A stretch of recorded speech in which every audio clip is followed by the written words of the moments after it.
Welcome to Nightlight. Step away from the mainstream and gather around as we enlighten the world and our realities and travel this cosmic journey we call life. Join us as we share with you and provide that beacon that can guide us all to a better way. Explore with us as we examine a metaphysical montage of spiritual insights, covering everything from the mundane to the magical, UFOs to unicorns, and everything in between.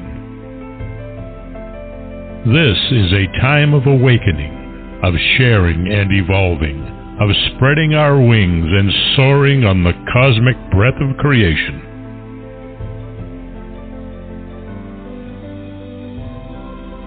Come and join with other light-minded spirits as we weave our lights together to seek understanding, enlightenment, and, with a little luck, some wisdom. This is Nightlight, a reminder that you are never alone.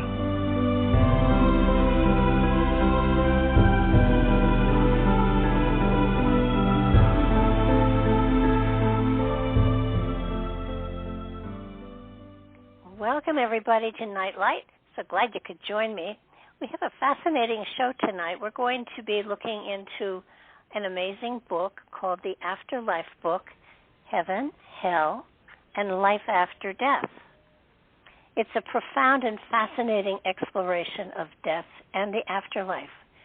Christian and other religious beliefs, rituals from around the world, quests for immortality, scientists' conclusions, ghosts, and more. What happens when we die? Many view it as a mystery, but there are tantalizing clues to be found in the Bible and other religious scriptures, scientific findings, historical writings, literature, reports of near-death experiences, and in many other recorded sources. Facing the contradictions and similarities of beliefs from all over the world and throughout history, the Afterlife Book, Heaven, Hell, and Life After Death, shows how death and the afterlife is viewed in a variety of different ways. This engrossing guide looks at many comparing views of the afterlife and the shared connections between them. Is death just a mysterious phase in our journey? Does it lead to heaven or hell? Is it reincarnation or simply eternal blackness and unconsciousness? Do we continue to exist in some form or other beyond the physical bodies? And the Afterlife Book tackles these questions and gives us all hope that our lives do not come to an end, but change like the natural cycles of birth, life, death, and rebirth. Its many photos and illustrations help bring the text to life, and its helpful bibliography and extensive index add to its usefulness. It's really a very, very profound book, and it's co-authored by Larry Flaxman and Mary D. Jones. Larry is a best-selling author and a TV personality, and he has co-authored 10 books with Mary. So it is a profound pleasure to have you on the show tonight, Larry. Your book fascinated me totally. I had it sounds ridiculous, but I had an amazingly wonderful time reading through all of your material because you've done such extensive research into so many aspects of the element of death and rebirth and hell and heaven and you put them out so beautifully. It was a joy to read through them. Well, thank you. That's certainly high praises. I definitely appreciate that. Well, it's a topic that a lot of people veer away from, and actually your book I found very enlightening and positive, and the fact that you were going into such depth into researching all of the aspects of all of it made you forget that you were talking about death, which in so many cases for so many people is the end, and then for others it is only the beginning. So it really gives you a whole lot of material to work from if you're working out your own philosophy as to where am I going and why, why. But, it seems to be a topic that has, obsessed so many people, wondering what does happen after life. I mean, we have no proof, but we've got a lot of material that tells us otherwise. So why are humans so obsessed with that? Why is it that so many feel that it's the end? Well, I think obsessed is really that's sort of a key word here, and I agree with you. You are 100% correct. I think many people have a obsession with death for whatever reason, whether they're looking at it from a religious perspective, whether they have sort of metaphysical leanings, whatever. It is the one universal unknown for each and every one of us. We all have a shared destiny. We all have a final location, and it's one of those things that is not essentially written in black and white in many people's minds as far as what happens.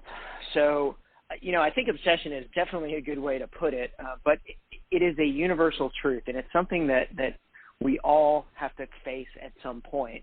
So I think some of that obsession or some of that focus really sort of comes from that desire to know, to try to understand what is the next phase of our spiritual or energetic evolution. Are we simply turning a light bulb off? Is it truly ashes to ashes, dust to dust, or probably so, much more so than I believe, that it is sort of a re-transformation, a transformative process, a changing, if you will, of the energies. But yeah, I believe that is absolutely true. People are very focused on trying to understand and rectify within their own belief systems, what it is that they believe happens after death.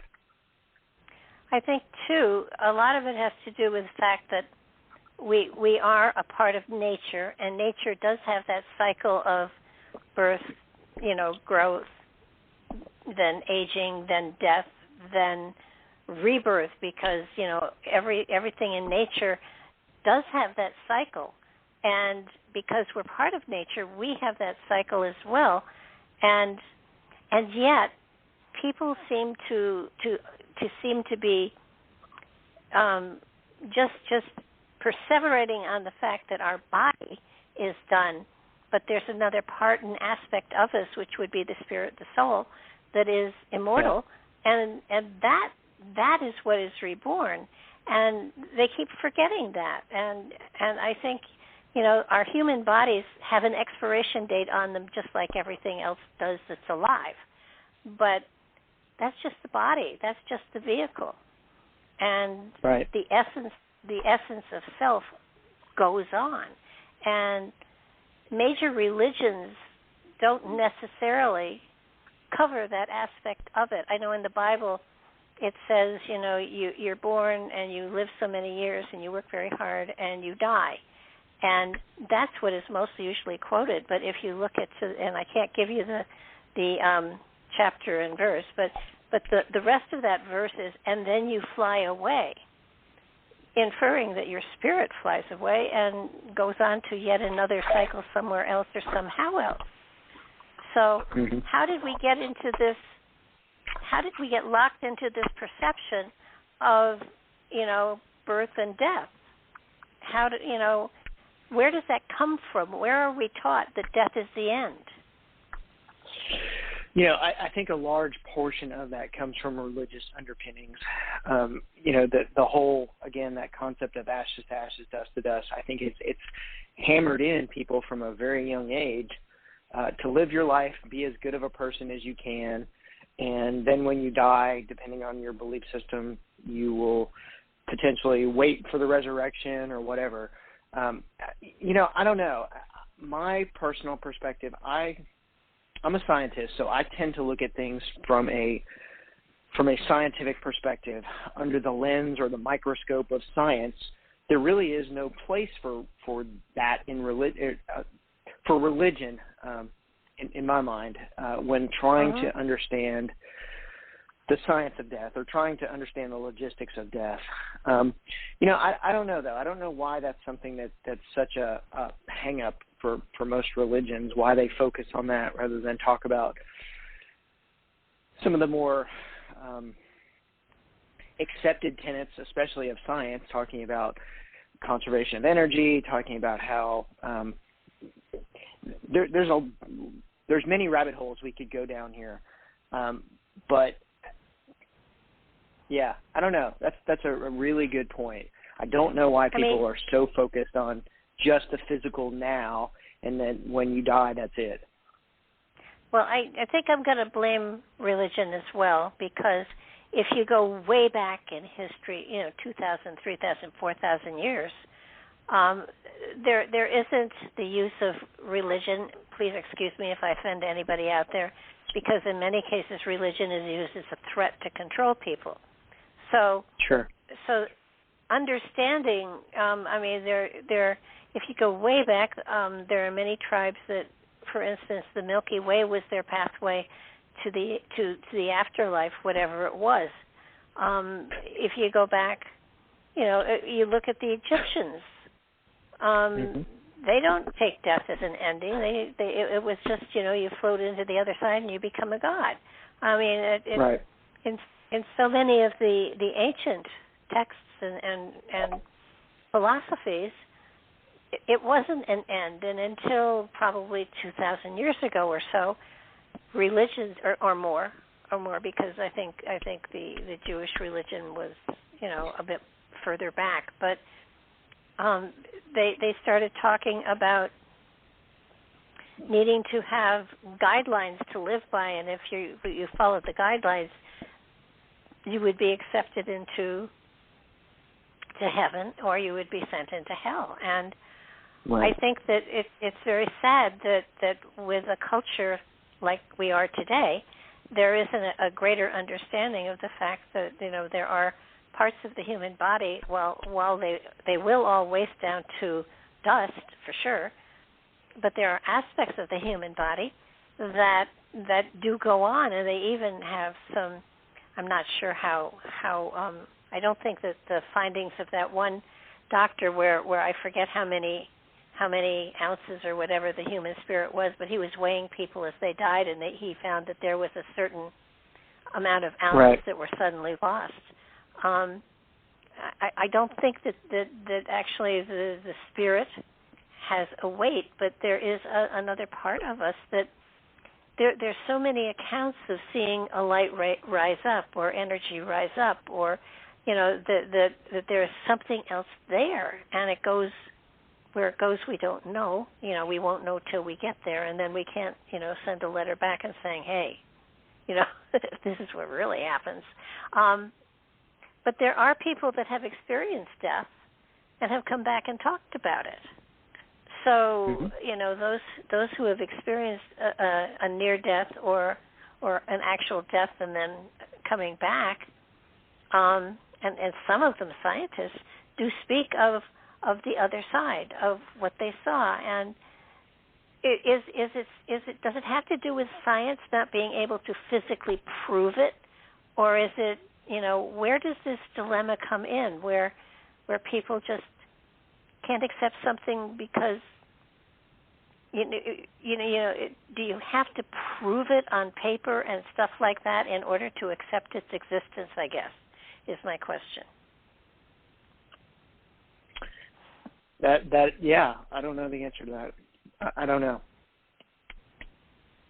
It seems to me that I know scientists are looking for the God element and stuff like that, but when you look at what happens to so many people, and there are so many, you quote a number of circumstances or situations in the book where young children are born and they remember being alive in another place, and they can almost prove it.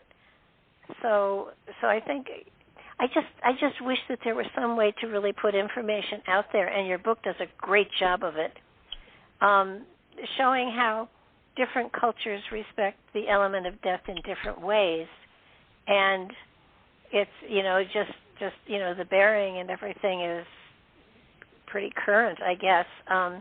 Christianity buries, but apparently Christianity allows cremation. The Muslims don't, and I loved all of the different cultures and groupings that had different rituals around the element of death, and some of them made greater sense to me than what we do today. Are we controlled? Sure. Are we controlled by society and religion as to how we look at it, or is it okay for us to kind of go one step beyond? I think there's certainly those societal norms, I think, and religious norms to a large extent too, that I think sort of dictate how many of those traditions, or why many of those traditions continue. So, I think we're starting to sort of step out a little bit from, to sort of go into the scientific circle here for a minute. We're starting to sort of step out of our comfort, our traditional comfort zone, in that death, we're starting to understand that death is not a instantaneous, it's not an on-off switch. So up until probably the last 10 or 15 years, traditional medical science has defined death as the cessation of electrical activity in the body. So the heart stops beating, and we're starting to realize now, based on hundreds of experiential events where people have, as you had talked about, had clinically died and have been resuscitated or brought back to life. So we're starting to understand that death is more of a process. It's something that is not as black and white as we traditionally believed that it was. And we're starting to realize also that what we consider to be death itself may not be completely correct. There have been numerous cases of individuals that have been considered clinically dead for a number of minutes, including up to an hour or two. I actually read a story not that long ago about a lady that had drowned, and she was pulled out of a pool completely. She was dead, completely dead. They had attempted to resuscitate her, unable to. They had called the coroners. The coroner office had come, pronounced the body dead, or pronounced the lady dead, and also had, stated the approximate time of death, and then shipped her off to the funeral home to be cleaned up and buried. Well, 2 hours after she had arrived at the funeral home, while one of the individuals were about to begin the, I don't even know what you call it, but the makeup, embalming. Embalming. Yeah. No, she wasn't being embalmed. She was being prepared. So they were putting makeup on her, and when bodies are not embalmed, they have to be buried fairly quickly, and so they have a process of putting some makeup on them, trying to make them look, I guess, more alive. But during that process, 2 hours after she had arrived at the funeral home, all of a sudden, the individual that was attempting to put makeup on her realized that she had a heartbeat. And she, in a matter of minutes after that, she was fully awake and aware, and she had recovered completely from that incident. So that begs the question, where was she during those 2 hours that she was pronounced clinically dead? She was dead. I mean, deader than a doornail. And she obviously had something had to have happened, right, from a consciousness perspective. While her body was switched off, while her life force or essence, whatever you want to call it, was gone, there had to have been something. she had to have gone someplace. But unfortunately, when she was asked, she had no recollection. She said that she remembered falling in the pool. She remembered trying to swim to the surface but was unable to. And then she said she remembered just black, nothing but black. But it's interesting because that is a great example of traditional science, the traditional science definition of death really being somewhat much more flexible than what we would normally consider. She was dead, but then 2 hours later she was back alive again. So. Yeah, and when you and other near death, but not. Wasn't there a surgeon that died and he was clinically dead and he came back? Several. Dr. Eben Alexander, is that the one you're thinking of? Maybe he wrote a book. He was a neurosurgeon. Yeah. Actually, I think he wrote two books. Yeah. So he actually went somewhere. He did.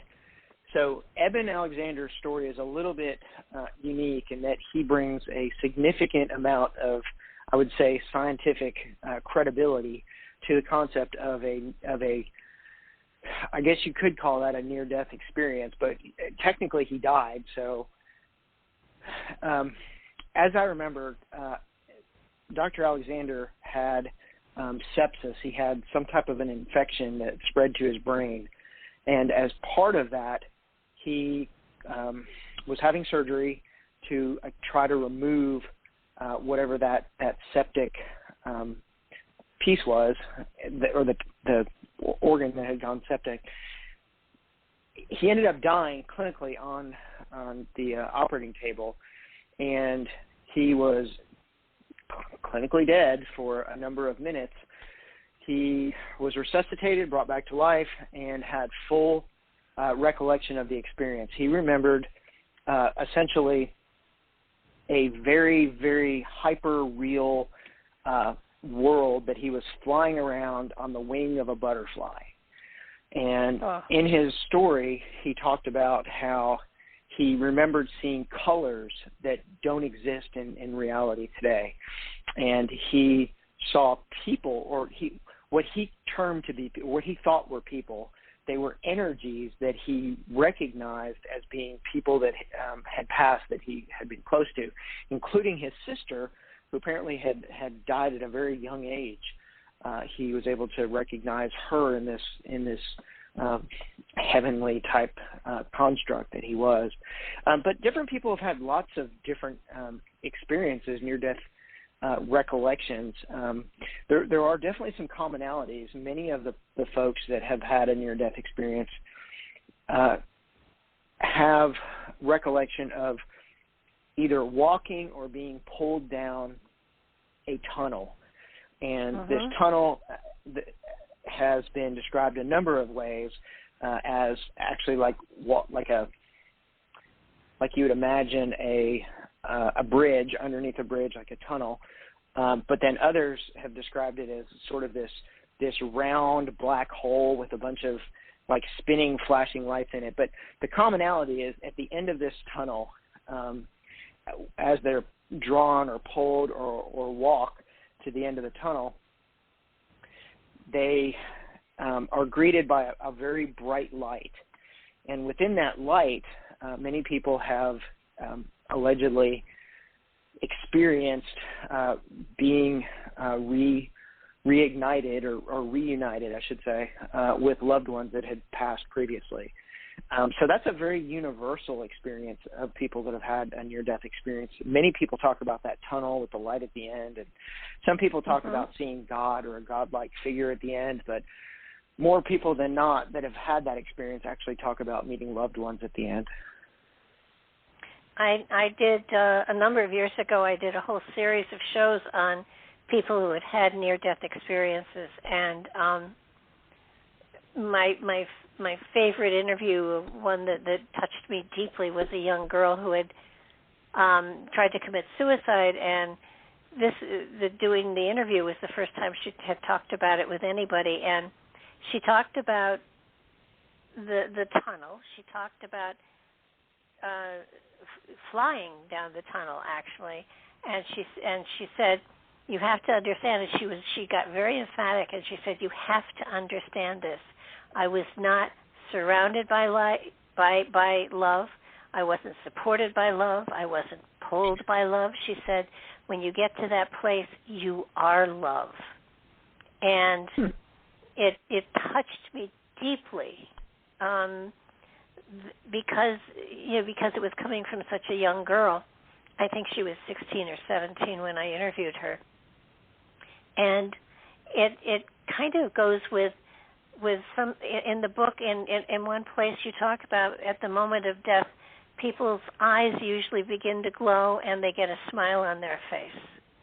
And it feels to me as though there's a recognition of peace and that comes. I don't know. You can't wake them up and say, "What are you seeing now?"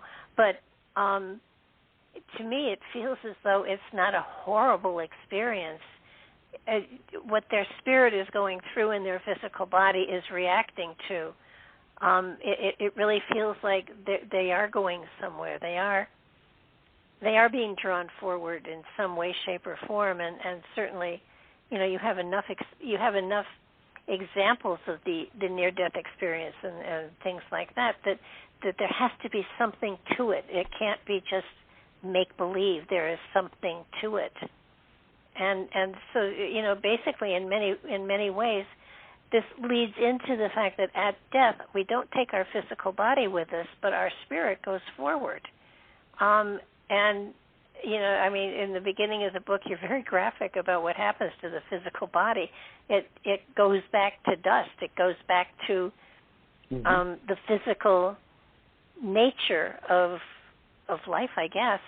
And yet, we have so many visitations by people who have just passed away that actually do sort of show up and call people and say goodbye and visit them afterwards, so that there is an element of something that is still alive and vital that comes after death. Right. And I think that and one of the sweetest things in the book is talking about animals having spirits, and their animals visiting the people that cared for them after they died. And I recently had a dear pet of mine pass away, and yet many nights after he had passed away, it still felt like he was jumping on the bed. It still felt like he was absolutely present here in the house, and I do believe that there was an awareness. A lot of people use consciousness, but I call consciousness awareness, because I think that's more what the spirit has. But that's just my definition. But it does feel that if people are very sensitive to energy, that they can feel the energy of the person that has passed away still around them, and there are many reports of that. Yeah, that's really interesting.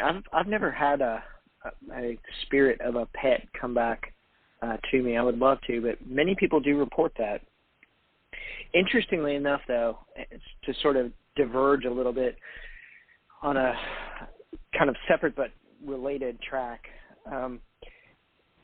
something that's really always fascinated me is that there has been no sightings that I'm aware of from a paranormal perspective of dinosaurs or of animals from the Ice Age, for instance. I'm not sure why that interests me so much, but the idea of animals coming back and showing a sign to their loved ones,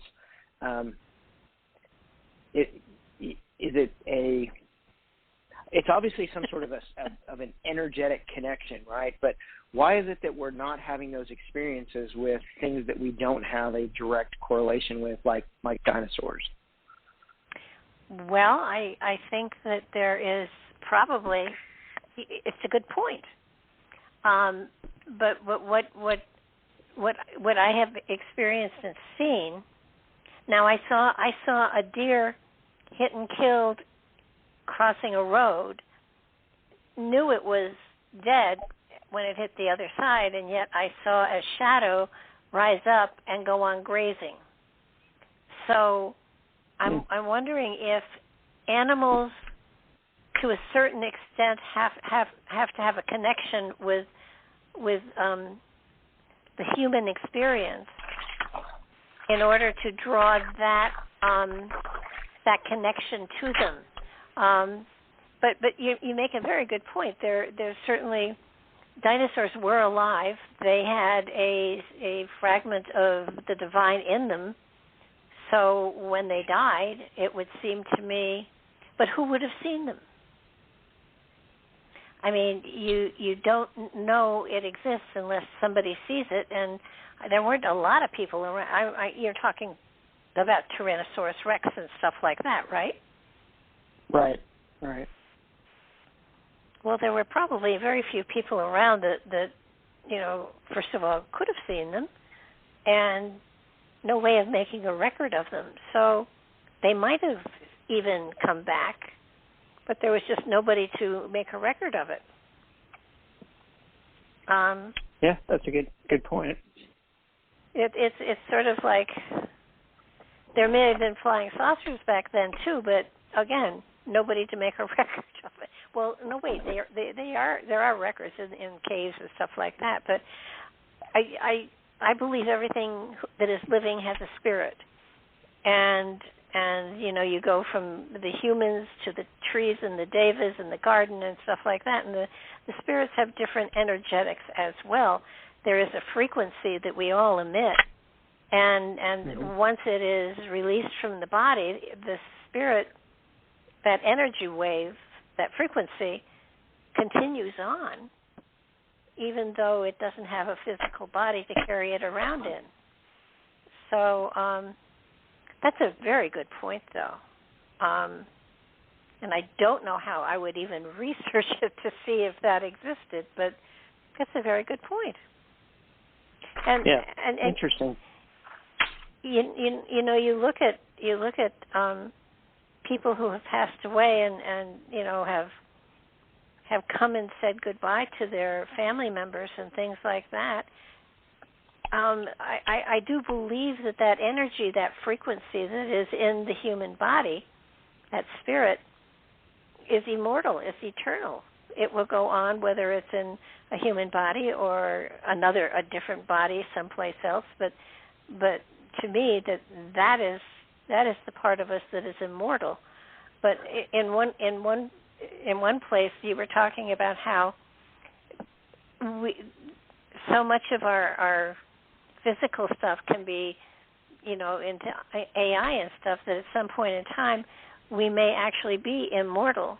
And the more I read in your book and the more you talked about it, the more I thought, now immortality doesn't look all that good. Sooner or later you got to get tired of the same old. I mean, it's like a vampire. A vampire lives forever so long as he stays out of the sun and keeps his head on his shoulders. So, but it's sort of like, would I want to live forever? And if everybody else was living forever, certainly the planet would get overcrowded and stuff like that. But what would the point of being immortal be? So that is an interesting philosophical question, and one that I've had many discussions with different people about. I'm probably one of the, I would say, rare people that would want to live forever. I love the idea of immortality for a multitude of reasons. To a certain extent, though, let's sort of go back to the statement that you had made. To a certain extent, though, from an energetic perspective, we already do. So when you look at it from a scientific perspective, or when you look at it from a purely physics perspective, the energy in our body is part of a closed system. In other words, we exist in a closed ecosystem that includes energy.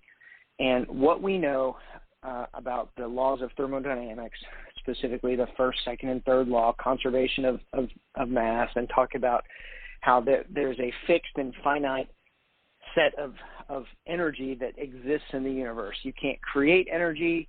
You can't destroy energy. You can simply transfer it from one medium to another. So many folks are probably intimately aware of that, but never really sort of thought through the logistics of how would that apply to a human's continuity of life. Well, human beings our energy we fall under that same umbrella. So the laws of energy dictate how our energy behaves as well. So, for instance, our brain produces electricity. Our hearts produce electricity. You can measure it in a variety of ways. So, from what we know about the law of conservation of energy, the energy that exists in our body has always existed. It will always exist, and it cannot be destroyed. So what that means is that there has to be a way for that energy to recycle, or as you said, the world would become overrun with people. So something has to happen to that energy, and I think when we start talking about death and that process, I think that's where that sort of comes into play. The human body dies. I mean, we know that, and yes, we talked in pretty graphic detail about what happens to the human body upon death of the physical organism. But I think there's a much different process that's happening underneath the surface energetically, and that when you die, prior to your body, the physical constraints of your body occurring, there are things that happen that immediately transfer your energy someplace else. And that someplace else is sort of the big question. Without bringing religion into the picture and talking about hell or heaven, I truly believe, and there's a significant amount of science that backs this up, and we talked about this in this book as well as our book, The Grid. I truly believe that when a person passes, when they die, their energy transfers to another level of the multiverse. In other words, another layer of the grid, or another level of reality of sorts. So we live in this wonderful three-dimensional world, right? But there are, according to M theory, there are potentially 30-plus realities that all exist alongside our own, sort of stacked like onion skins. And we're only on one of those layers of the onion skin, but there are realities that exist in those other layers that we don't have access to ordinarily. So a good example of that, or sort of a visual representation of that, would be a large city with skyscrapers. When you're in one of those skyscrapers, you're on the 7th floor. And it's pretty quiet, pretty peaceful. You're minding your own business. It's nice and relaxing. But up on the 13th floor, there's a party going on. You can't hear it. You haven't been invited to it. So you have no awareness whatsoever of that party that's going on the 13th floor. But you get a phone call. Someone invites you to that party. So you now have the ability, by walking up the stairs or taking the elevator, to change your reality and go to that level of reality of sorts. You go to the 13th floor, and you're now partaking in a wholly different experience than what you were just moments ago. If you take that out to sort of a more macroscopic level and you look at the entire city, the city is built with multiple skyscrapers, multiple buildings. Each of those buildings have their own realities occurring on each of the floors. But now we have roads that connect and walkways that connect these buildings. So you have the ability to access those other realities of sorts. So I think that is how reality in general operates. We are at one floor of the skyscraper, and the other levels of the skyscraper are accessible to us at times so that we can change our reality. But I also think that those levels, that there is another level, perhaps the 13th floor is whatever you would deem to be heaven or hell, or again, whatever your religious belief is about where you go after you die. But I think there's a very scientific explanation for that transference of energy and where you do go when you die. I don't believe that there is I don't believe that there is that idea of ashes to ashes, dust to dust, beyond the physical layer. I truly believe that when you pass, your energy goes to a different layer of that skyscraper or the grid, and that you are then living as a reality very similar and much similar to our own, but outside of our current visibility. Does that kind of make sense? Well, yeah, that's basically, you put it more scientifically than I do, but yeah, I agree with the fact that the energy goes somewhere else and takes on a new life. But here's the thing, the thing that is me, the spirit that is me, I doesn't actually. My personality doesn't go. Why do you say my that? memories, well, my memories do. I think that the personality is something that is created by the environment you're living in. As you grow, well, it is, but your react. memories are as well. Absolutely, but your memories are a part and parcel of that as well. So why don't we have the memories of millions of lives that we've had then? Well, I think we do, but I think many times those are repressed somehow. I don't know whether it's a biological construct that's preventing that information to come through, but if you've ever had a past life reading, and I have, there certainly exists the possibility for that information to be brought back to the surface. But, I also think when we're talking about energy, I don't want to get hung up on when people think energy, they automatically think electricity, but I'm not really referring to energy specifically within that construct. I'm talking about energy as more of information, more of sort of an information packet, if you will. That packet of information would contain your experiences, your personality, your all of the things that make you who you are. I believe that information is inside each and every one of us, and it's a part of that electrical energy that our body contains. There have been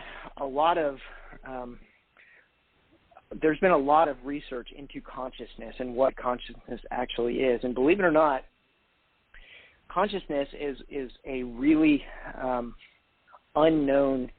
There's a lot of unknown territory in the concept of consciousness research. We have certain ideas about where consciousness lives in the brain, but we don't really know exactly how everything happens the way that it does. There's still so many things that are unknown about human biology and human consciousness that it's sort of like an undiscovered galaxy of sorts. There are so many things that we don't know about ourselves that it's just incredible. But consciousness is something that scientists, I think, have struggled with because it's one of those things, sort of like Einstein's spooky action at a distance, right? Quantum entanglement. Yeah. We know that it occurs. We know that it's a provable tenet, but we don't know why. And I think that's really frustrating to neuroscientists and physicians that are studying consciousness. We know that it exists. We know that every one of us has consciousness, but we don't know why. Well, I think in many ways, see, I look upon the brain more as a motherboard, and I look at at spirit as something that is interdimensional, so to speak, so that the brain takes information, processes it, and gives us it back. And I agree with you that the spirit. Well, no, you didn't say this, but the spirit carries with it the memories of all the past lives. Absolutely. So if someone is getting a past life reading, whoever is doing it is tapping into the energy that is in the physical body at that time and going to that place within them that has the storage of all the past lives. You take it with you. It's your whole of record. Sure. Goes with your spirit, lifetime to lifetime to lifetime to lifetime. But it's not, in my opinion, it's not stored in the brain. It is stored in the spirit, which is in residence in the physicality, but doesn't stay there. It travels on lifetime after lifetime after lifetime. So a part of us is immortal. Or, are you familiar with the concept of the holographic brain? Yes. Okay. So for those that are not, the holographic brain is sort of an emerging concept in neurophysiology that we believe that our consciousness is simply an external entity, and that our brain is, to a certain extent, a receiver of that information.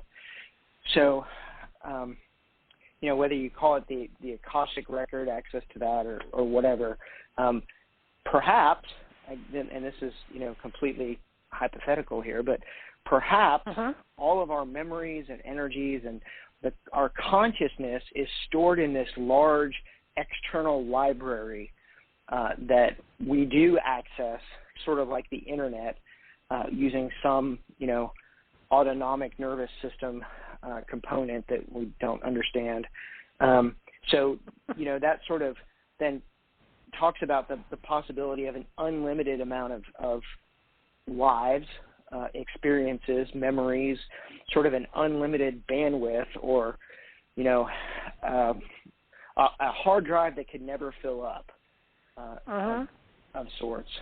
So that's another potential possibility. Maybe when we die, that energy, that consciousness, it never was in us in the first place. Maybe it always was someplace external to us, but our access to it then just shifts to a different reality. Oh, I go along with that, because there's that other theory too that this reality is really a 3D holographic of something that's happening in a two-dimensional world, and it's being broadcast to a third-dimensional world, and that we're just a holograph. Very matrixy. Yeah. But very much. and that could be too. I think that there is, physically, the human body is an amazing instrument, but it's also like, I often equate the human body to a very expensive car that has all sorts of bells and whistles and all sorts of talents and gifts and things that it can do, beyond the windshield wipers and the headlights. But we don't have the owner's manual.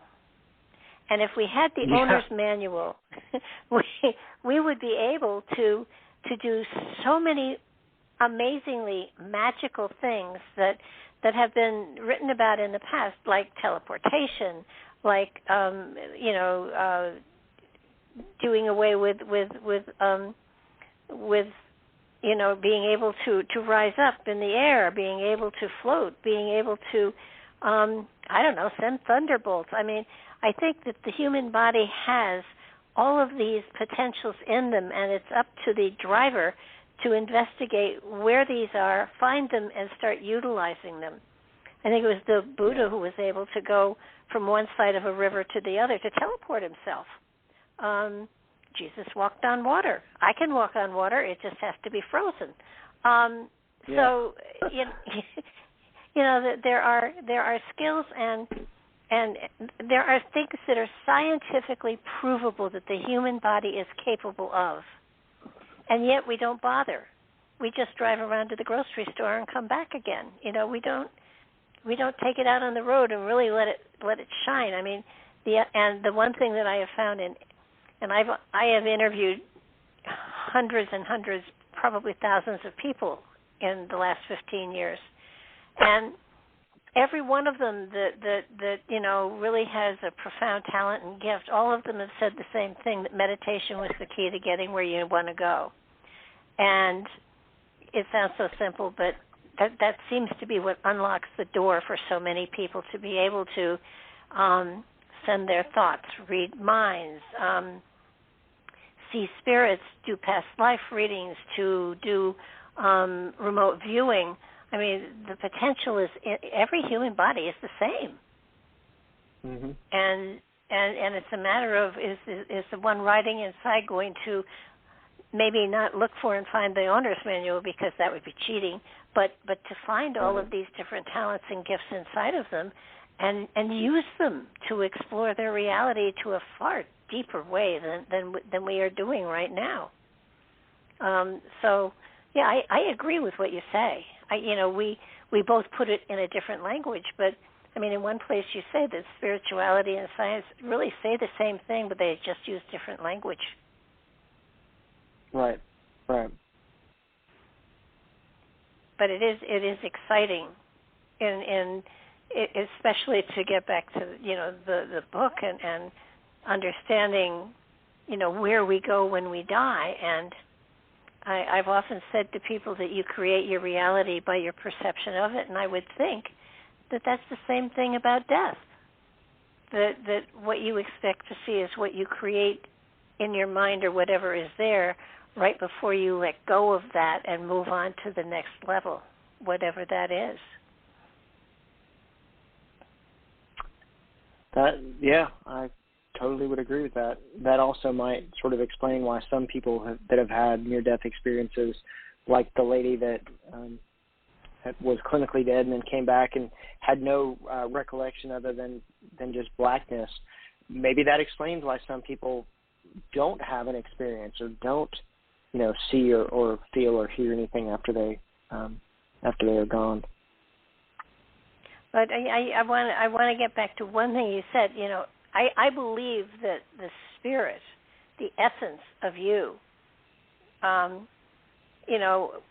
will be different, because when we do go lifetime to lifetime, often we go male to female. We don't stay in one particular sex every lifetime, according to what I have read and my belief system at this point in time. And my belief system could change easily in a heartbeat. So, but right now, I believe that we do fluctuate between sexes, and I don't think personality itself. The personality is the expression of the spirit within, but my personality might not really work well in a male body, or it might. I don't know. Right. Maybe I'll find out. So I don't think your personality does that, because I do believe there's a point. I personally believe that this spirit that is within us, that is going lifetime to lifetime to lifetime to lifetime, in my opinion, is doing it for a reason. I mean, what is the purpose of this? I mean, there has to be a point to it. I mean, does science have a reason for this? No. I mean, that's not something that is... No, that's not something that science really has addressed. I mean, this is still... This whole concept of even talking about the potential of what happens after death is still something that's, fairly taboo in scientific circles. I mean, there's sort of a clear delineation, I would say, between science and religion, and I think scientists, for the most part, are very happy to leave the religious and philosophical questions to the religious folks. So no, I don't think that there's really any focus or really any understanding of that right now. Well, yeah, when you look at a forest and you see the trees and you see them growing and dropping their acorns and then eventually dying, and then new acorns, sprouting up again and creating a forest and stuff like that. I mean, that appears to be the the whole purpose of that cycle that is going on there. But when you come to the complexity of a human form and journey, if you can remember past lives and experiences, and we all can. I mean, we all have, little reminders here and there. Oftentimes, it'll come in as a talent or a gift that I didn't develop, but it's there, and isn't that magical? So that there are things that filter through from past lives. Sometimes, oftentimes, phobias come from a past life. I'm fearful of getting my hair wet. I panic. I feel like I'm going to drown, even in the shower. And that does come from past lives where I did drown, and I firmly believe that. That explains it very easily. And lots of other people have phobias that can't be traced to this lifetime, but if you really look at them, you go back. And I must say it doesn't do any good to know where it came from. I still panic. So, but there's got to be a purpose to all of this. We're not hamsters on a wheel. As far as the planet we're living on, we have developed a great deal of stuff over the last several thousand years. Technically speaking, scientifically speaking, we've done amazing things. But why? I don't think our lives are purposeless. I think there is a point to it. I don't know what it is. That's why I asked you. I thought maybe you would have some clue. No. No, I don't. I think that's if you're asking me essentially what the meaning of life is, I think it's different for everyone. I don't know. I don't know what the meaning of life is. I mean, is it to learn as much as you can so that you'll have information for the next life? I don't know. I don't know what the end game of that is. It's a good question. It's probably the eternal question. But when you have explained, I think one of the most, there were several really fascinating parts of your book that I just thought were so cool, and I want to go back to the book because I really feel that this is something people should read because it gives you so much to think about. Among other things, the burial rites that are so varied, from throughout time, and even to this day, that the different philosophies, different people, different cultures, the burial practices are so different. They were amazing. I mean, I got the cremation and the burials, but there are so many other fascinating cultures that have different ways of dealing with death and what to do with the body. You maybe want to go into some of them because they're amazing. Well, I think a lot of different religions and ideologies have those different beliefs in how the dead is respected and how the burial process happens. I think a lot of that really sort of comes down to their belief in, or their different beliefs, I should say, in the next evolution or the next life. So a lot of those practices were really sort of bound to their ideologies. Ancient Egyptians, great example. I mean, they were very strong believers that upon physical death, your body would go to the stars. It would go to essentially what we would consider to be heaven today. But they believed a little bit differently than probably most other cultures, even today, in that they believed that the body, the physical body that they maintained while they were on Earth, is the same body that they would take with them to heaven. So there was great importance placed on the preservation of those bodies.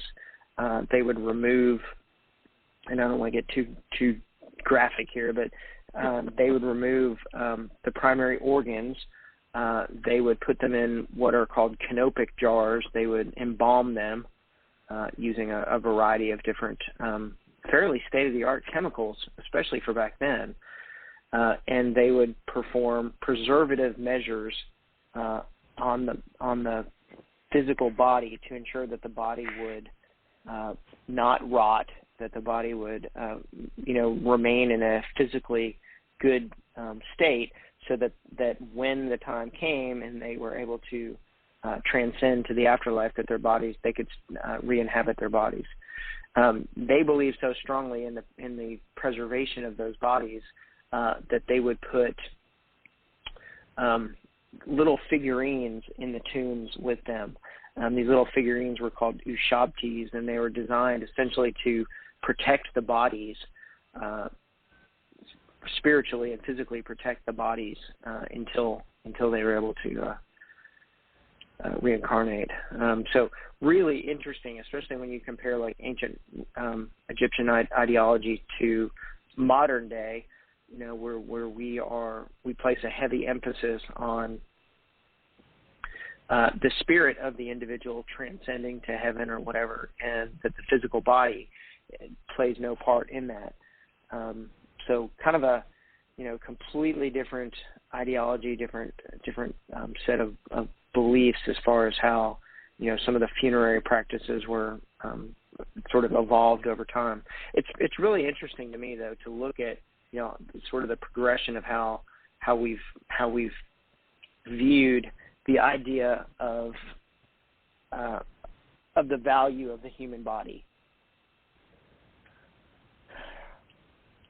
I mean, there's all kinds of examples. We could, even within my own. Go ahead. No, go ahead. No, I was going to say there are cultures where they put the bodies. They have sky burials, where the body is given to nature. They have tree burials where the animals can't get to the body, but it's given back to nature. They have some cultures literally keep the bodies in the house, and they dress it and they wash it and they feed it and they talk to it forever after the person has passed away.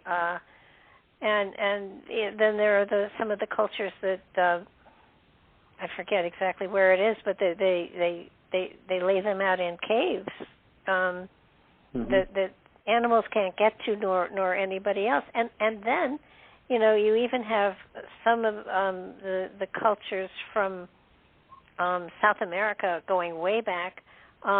The victor would eat the heart of the loser to take his power on, so that yes, some of it is gruesome, but the concept of the what do you do with the empty shell? It's amazing the different ways different cultures have honored the death, and then there are those I'm not sure why. I think the Muslims don't allow cremation because the body has to be kept intact. I think a lot of the different cultures that came before quote unquote major religions were fascinating as to how they dealt with those people that had gone before. So it's kind of like now today we have cremation and we have burial and it's a matter of the human body is a part of nature. It will absolutely deteriorate and go back to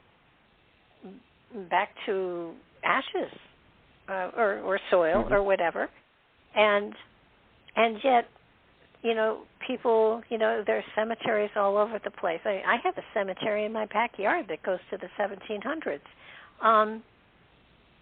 which is really cool. So your book is an amazing journey through time as far as how people took care of what was left. But there's never much talk about, where did this person go? They're not here anymore. Their physical form is here, but they're not here anymore. So does science have any proof that there's an afterlife? Does science have any proof there's an afterlife?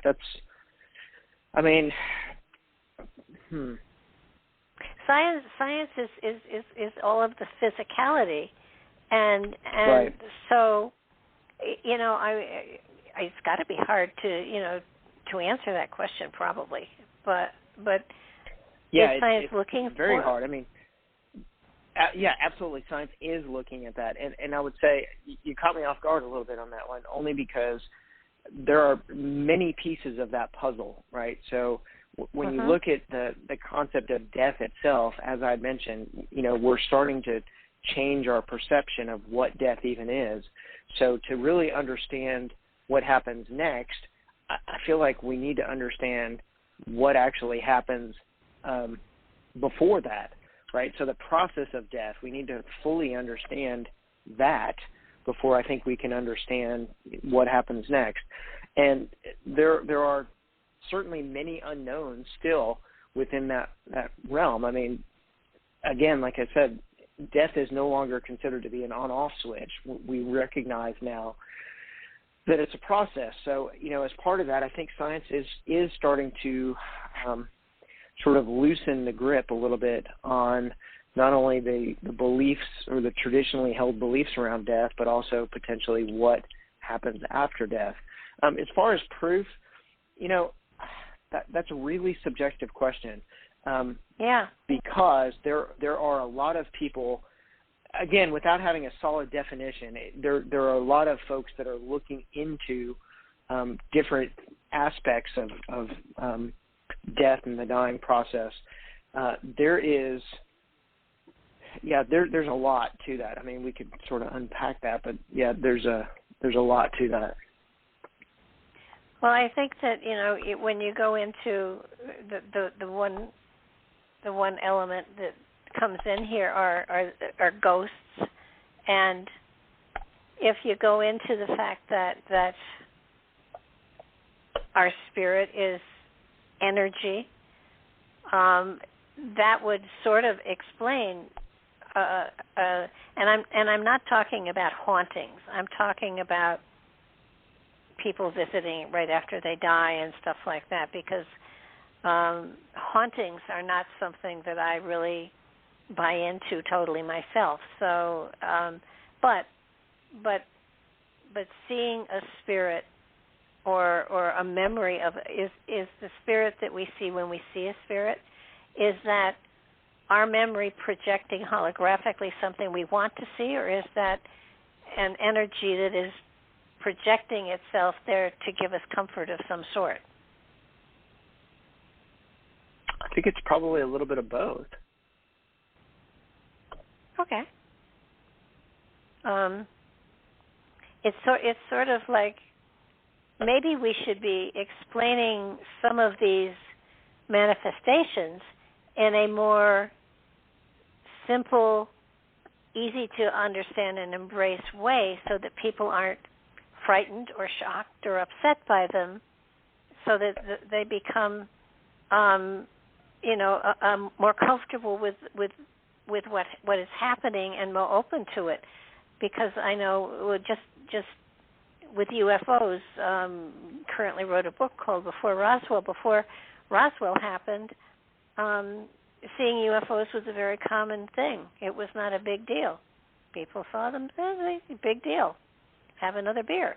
But after Roswell, it became a mysterious thing, and then we have aliens and all sorts of stuff going on that is frightening to people. And I'm wondering if religions said, your spirit could visit a loved one and make it not scary for people, it might be a far more comforting experience when it does happen. Yeah, I completely would agree with that. I think a large part of that, though, really does need to be driven by science and facts, at least for people like me that want to have kind of black and white answers, and looking at the religious aspects of it simply don't provide the level of detail or the information that to me is really enough to believe in. So yeah, I think if there is some focus that's placed on that, then yes, I completely agree that would be definitely a good thing. I mean, a lot of times what people are seeing is a holographic projection from themselves that they need to see because they want to see somebody again so deeply that maybe it's a combination of both. And it's I find it fascinating because when you speak to a spirit that has passed on, you don't get information like what happened, what did you see, who did you meet, what was going on. Usually it's a message of love to be given to someone who is living to give them comfort. Mm-hmm. No, all the time that's what it is. I've never had somebody, spirit-wise say, get a pencil and paper. This is what I saw. This is who I met. I don't ever get that, but I get, tell so-and-so that I love them, or I left the key under the doormat, or whatever. So in all the time that I have done this work, I've never experienced somebody coming through that was going to tell me what was happening.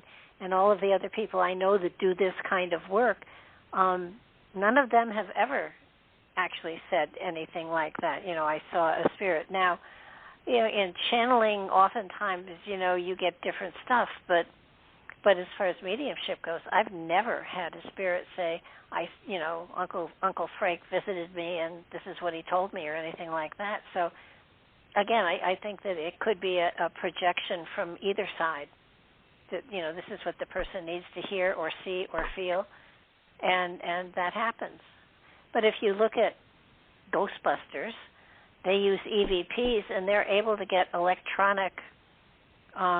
often electronic voices. And could they just be energy that just happens to be, floating in that area that they're picking up? Potentially, or yeah, it could also even be one potential explanation is that it's a projection from their own mind or from their own psyche. So, yeah, there's a lot of unknowns around EVPs for sure. That's something that's a particular focus for me. In fact, I would say 90% of the videos on my YouTube channel are specific to spirit communication and EVPs. So that's something that's certainly very passionate about. There's definitely a lot of different theories that are sort of out there around the whole idea of electronic voice phenomena and contact or communication with spirits using technologies. Well, if the person that has passed away, if their energy is focused on wanting to communicate with somebody, then that is something that is certainly they're able to do, so long as the person they're aiming at is open to getting a message. It has to be almost a two-way thing, because one has to be able to send something, the other has to be able to receive it. Yeah, no, you're 100% correct. I was speaking at a conference this last weekend, and one of the questions that came up from a gentleman in the audience was, can you be sure? Well, there was two pieces to his question. One was, can you be sure that you're communicating with who you think that you're communicating or want to communicate with? And then the second part of his question was, do you think that the person on the other end, the spirit, also has to want to communicate as well? Does free will exist in the spiritual realm or the multiverse? So no, you're absolutely correct. I do think that there's sort of a multi-pronged requirement there, and that you do have to have, I guess, cooperation of sorts on both sides. Yeah, and Exactly, and that could answer your question about the dinosaur. The dinosaur might want to be able to send information back, but who's going to receive it? Yeah, that's possible. But there's also sort of this. There's another sort of idea that I've sort of bounced around the dinosaur thing, and I know it's kind of funny talking about the dinosaur, but there is also the thought that potentially a energetic or a spiritual, whatever, an energetic imprint of a dinosaur wouldn't really exist because of the time differential. Now, that doesn't really make a whole lot of sense to me because, again, according to traditional tenets that we know from physics about the law of conservation and talking about energy, that doesn't make sense to me. But I've talked to many folks and several psychics that all sort of believe that that energy is only viable for a certain length of time, and that sort of like quantum decoherence or the concept of energy propagation, that after a certain length of time, that potentially the energy becomes so weak that it's unable to potentially manifest. Again, I don't know that I completely buy that, but there is a lot of sort of thought around that being why events like paranormal encounters with dinosaurs just simply haven't been reported. I kind of don't think I totally agree with that. I know that time on the other side, on the other side of life, it doesn't exist. So we are timeless. Immortality is timelessness. And I believe that especially with people who hunt for dinosaur bones, don't stumble on them accidentally. I think they may be tuned into the energy of the bones and drawn to those so that they can be excavated. Interesting idea. Yeah, maybe. So that there are people who are very, very good at this and find bones all over the place, and they have to also be in the area where the bones are buried, let's face that. But I know out west there are a lot of people who are currently digging up Tyrannosaurus rexes and some of the others that I can't pronounce, but I do believe they are energetically drawn to where they're buried, and they have to be honing in on something that is drawing them in, so that I believe these bones, even though they're millions of years old, are still radiating an energetic of some sort that these people are tuning into and picking up on. Yeah, that's a very interesting idea. How else would they find them?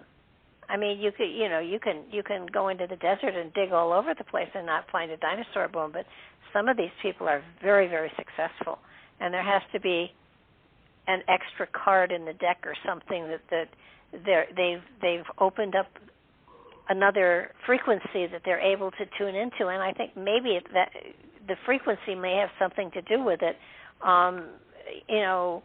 I would think that humans are emitting a certain frequency when alive, and maybe a different frequency when they're passed over, and yet there is that element of the dinosaurs also having a frequency that may not be human, but it may be something that those people looking for them are able to identify and follow, which makes it easy. That's a good point. I mean, I think it makes it easier to explain why people who are looking for bones actually find them better than people who are looking for, treasure hunters looking for gold and silver. Gold and silver doesn't probably emit the kind of frequency that would be easy to pick up on a human level. Right. But I think that I think we energetically, even when we're down to dust, I think that there is an energetic there that is radiated. There has to be. You know, even though you take it down to the smallest molecule, it once had the frequency, the human frequency attached to it, so there has to be a residue of that as well. Yeah, I would guess. That would definitely make sense. Something that would draw them to that area. Yeah, that makes a lot of sense. Well, using that theory, then why can't we find Jimmy Hoffa? Well, I think they found him. I think I read something a few weeks ago that someone had come out of the woodwork saying where he was definitively buried, and that the FBI was going to potentially dig a location and try to find the drum. Well, yeah. In the meantime, he may be in South America someplace, you know, celebrating. With I kind Elvis. of wish that. Yes. And Hitler. Yeah. But I think that you know, I think in many cases science is actually loosening up a lot. It's admitting a lot of stuff, and it is opening up to experimentation in places where it never would have gone before. But the energy factor is so important, and you know, they've identified the energy, they've identified the frequency of the human brain and the human body, and you know, they have all of this information, and they keep it in the textbook. And again, scientists are opening up to a lot of the spiritual aspects of stuff, and some of the spiritual stuff is, you know, so far afield. I understand why they aren't going there, but you know, it's a pleasure to talk to somebody who has the scientific background, who's working in the field to sort of help create a bridge between the two philosophies, because you know, once they actually come together, I think, you know, it's going to be amazing. I think it's even in the Bible. I don't know why. I think it's in the Bible that the you know, science and spirit are going to come together somehow. And it's I wish I really could do chapter and verse on you, but I can't.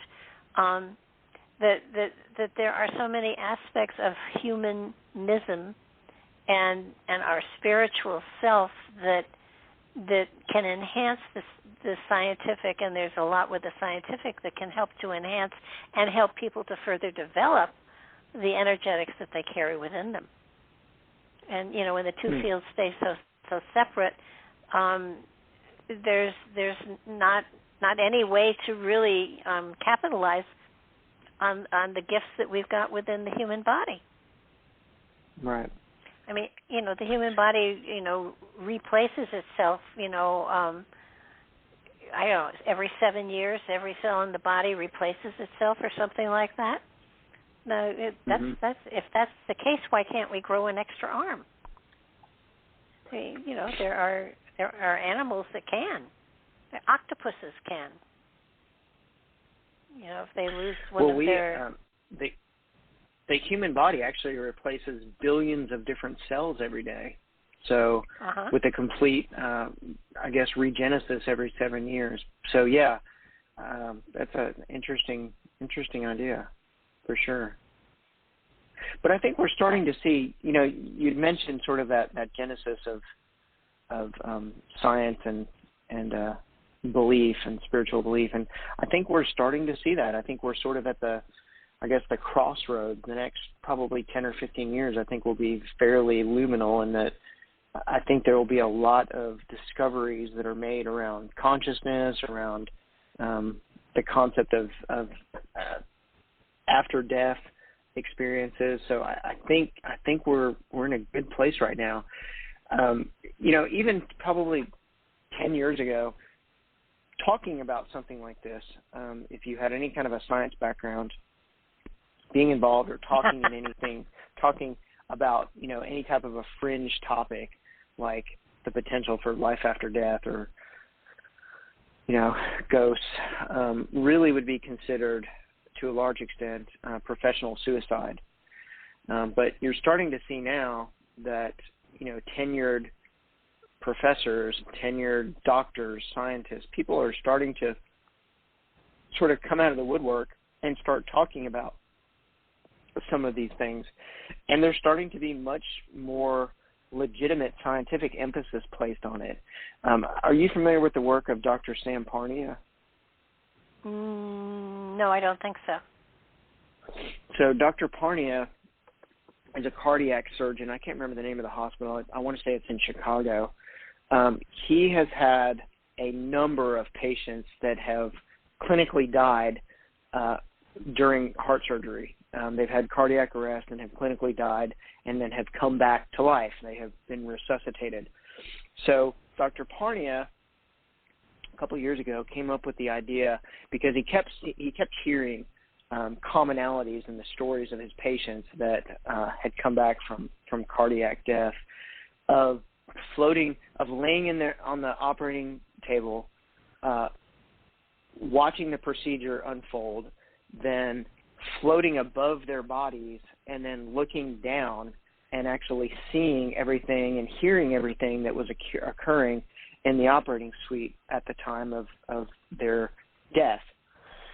So Dr. Parnia came up with this brilliant idea of placing numbers across the top of the room, all across the top of the operating room, with the idea being that if these individuals that had these experiences truly were able to float above their bodies and look down on what was occurring, that they would see these numbers and that they would be able to recall those if and when they were able to be successfully resuscitated.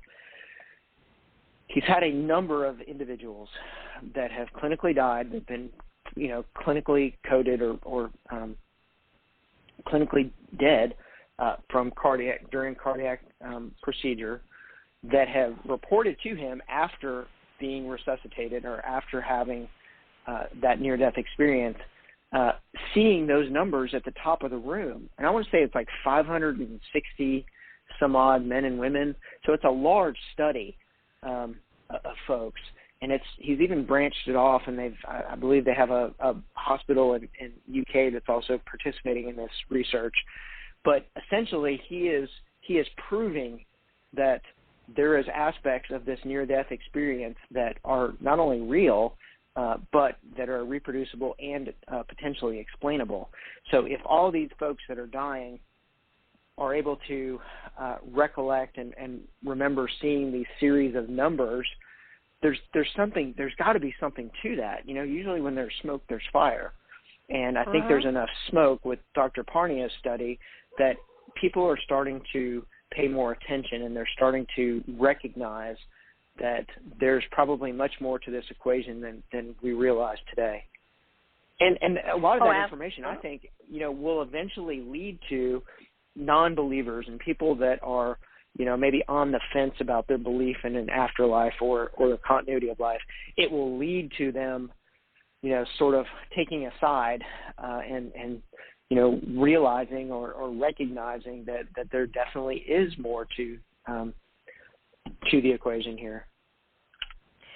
Yeah, and I think what you brought to memory the story of a woman who was on the operating table and died on the table and floated above her body, and then outside the operating room, and noticed that there was a shoe on a window ledge. I don't know, 4 stories up, 5 stories up, or whatever, but it couldn't be seen from the inside and it couldn't be seen from the outside. And when she reported it, everybody sort of poo-pooed it until somebody actually did go and investigate, and there was a shoe on the ledge. Yeah. That couldn't be seen any other way other than floating by it. There is that